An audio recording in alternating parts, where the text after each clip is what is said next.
গাড়িতে বারবার পলিশ করালে পরে কি হয়, গাড়িটার রংটা আস্তে আস্তে পাতলা হতে থাকে। তো আমি দুবার নর্মাল পলিশ করেছি, তার থেকে অনেক এক better। বছরের একটা গাড়ি উইদাউট প্রোটেকশনে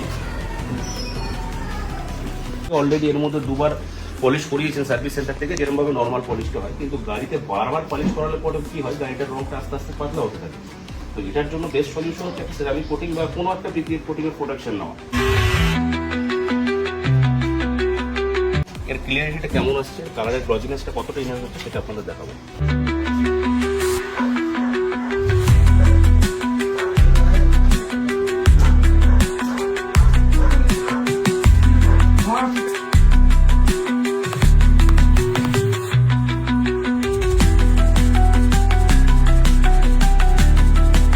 এই স্যারের বাড়িতে এই স্যারের আমি পলিশ দুবার নর্মাল পলিশ করেছি, তার থেকে অনেক বেটার মনে হচ্ছে আমার।